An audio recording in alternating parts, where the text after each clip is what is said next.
If you want to make a gorgeous crochet headband in under an hour, then this is the video you need. Go ahead and get yourself some DK weight yarn and also a 4mm crochet hook, and let's get started. So we're going to begin by creating a slip knot, and you can do this in whichever method you prefer. Go ahead and insert your crochet hook, and we're going to begin by chaining 87. So that's yarn over, pull through, yarn over, pull through. That's 2, 3, 4, 5.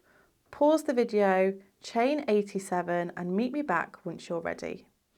So once you've chained 87, you'll have a long chain like this. We're going to go ahead and start with row 1. So row 1, we're going to start in the second chain from the hook. So not the one on the hook. We have 1 and 2, but we're actually going to work into the back bump of the chain. So not into the top of the chain like you can work here. If you turn it to the side, you see these back bumps here, that's where we're going to work. So again, you can turn it over and count 1 and 2. So in this back bump, we're going to do a half treble crochet, which is a UK term. In the US, this is known as half double crochet.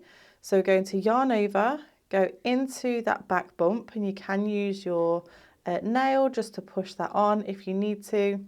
Yarn over, pull through, you'll have 3 loops on the hook, and then yarn over, pull through all 3 loops on the hook. So that's 1, and then we're going to go again, yarn over, insert into that back bump, yarn over, pull through, 3 loops on the hook, yarn over, pull through 2. We've now done 2 half trebles. This missed chain does not count as a stitch. So we're going to go ahead and do this all the way across our chain.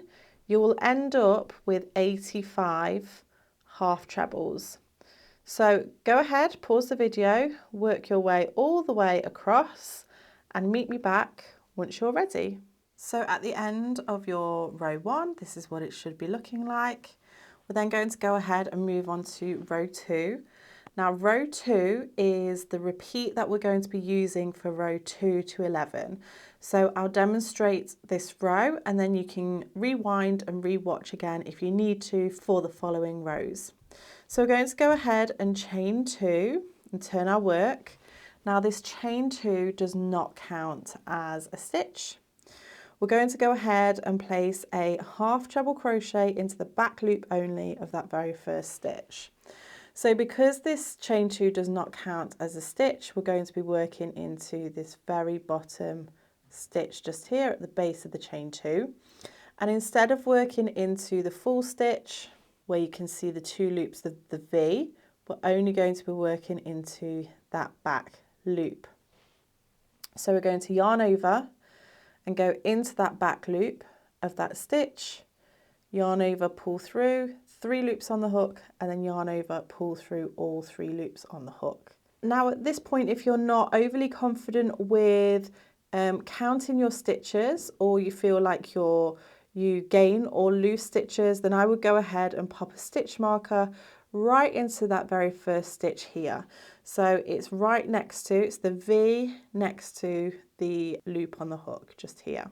So we're going to simply do this all the way across, working into the back loop only, that half treble crochet, which is a half double crochet in US terms. And you will have exactly the same amount of stitches as your previous row, which is 85. So I'm going to work my way across and then I'll meet you back in just a moment. Okay, so I've worked my way across. I have 1 stitch remaining, which is just here. I would recommend that you go ahead and count your number of stitches across to make sure that you have 85, or just ensure that you're using a stitch marker for each row so that you're not losing count. But you want to go ahead and repeat row 2 for rows 3 to 11. So go ahead, pause the video, work your way to row 11 and then meet me back once you're ready. So once you've done your 11 rows, you'll have a piece that looks like this, a long, thin rectangle.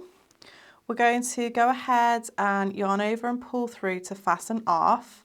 and we want to leave a really nice long tail end for sewing in, roughly around 30 centimetres. So go ahead and snip off your yarn and then pull that through, and then there we have our shape. We then want to fold the two shorter sides together like so, but we don't want to have them flat together or aligned like this. What we actually want to do is think about the center point of where they are, and then we want to place them so that there's an overhang on each side. So thinking about the halfway mark, each side goes halfway into the next one. We're then going to create a bit of a sandwich. So we're going to take this overhang and bring it round this side, and we can adjust it slightly to get that into place. And then we're going to take this side and bring it round like so. And then we have 4 thicknesses. So 1, 2, 3, and 4. I'm going to go ahead and turn it round so that the tail end is closest to me. And I'm going to take my darning needle and thread that up. And then what we're going to do is we're going to work through all 4 thicknesses with our darning needle. So I'm going to start on where this tail end is, just in the row ends of that first layer. Go into the second layer, make sure you catch the end of that third layer, and then go through the 4th layer, like so. So you're going to pull that through. I'm going to come back to the side where I am and then move across through the top of all 4 layers. So all 4 thicknesses, and pull tight. And then again into the next, just slowly working your way across.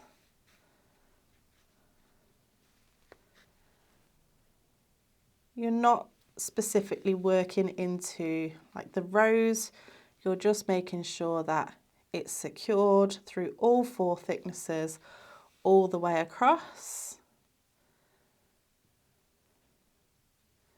If you do have to pull them apart slightly to make sure you are going through all 4, then please go ahead and do so. And then one of the most important ones is this one where you're coming towards the edge. So we want to make sure that we're getting right towards the edge there and pulling through. I'm actually going to go through that edge one once more, and then I'm going to fasten that off. I'm going to do that once more, coming through that loop, and that creates a knot. And then what I'm going to do here is I'm going to weave that in and out, all of those fibres, one way,